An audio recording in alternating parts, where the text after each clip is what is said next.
Мырзағали Төлегенов атындағы жалпы білім беретін орта мектебі жанындағы шағын орталықтың ересек топ тәрбиешісі Шабанова Гүлмира Жантоқызы боламын.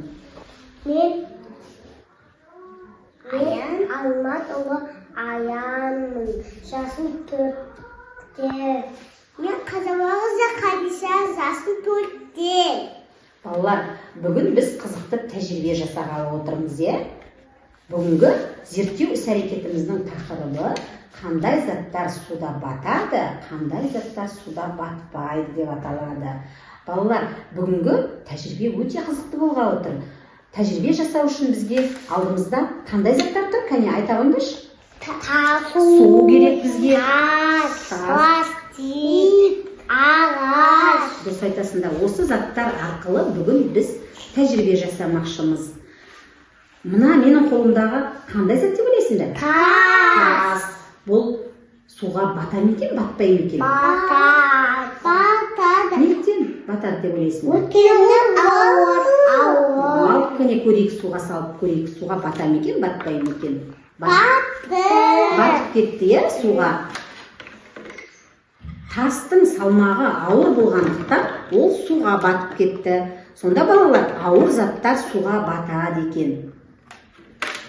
Ал енді мына затты не деп ойлайсыңдар? Пластик. Пластик қалай ойлайсыңдар?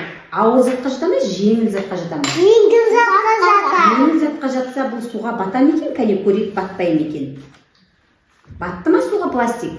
Батқан жоқ. Батқан жоқ. Өйткені ол жеңіл зат. Жеңіл заттар суда батпайды екен, балалар сонда? Ал мына затты не деп ойлайсыңдар? Ағаш. Қалай ойлайсыңдар? Суға бата ма екен, батпай ма екен? Батпайды. Батпайды. Бұның салмағы ауыр ма екен, жеңіл ме екен? Жеңіл. Кәне көрейік салып. Суға салып көрейік. Батты ма, ағаш батқан жоқ па? Батқан жоқ. Батқан жоқ. Өйткені ол жеңіл зат, Жеңіл заттар сонда суға батпайды екен, балалар. Балалар, бүгінгі тәжірибемізде қандай заттар суға батты? Ағаш. Қандай заттар суға батты? Тас батты.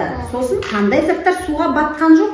Ағаш батқан жоқ, сосын пластик батқан жоқ. Неге батқан жоқ бұл екеуі? Ағаш пен пластик суға неге батқан жоқ? Өйткені олар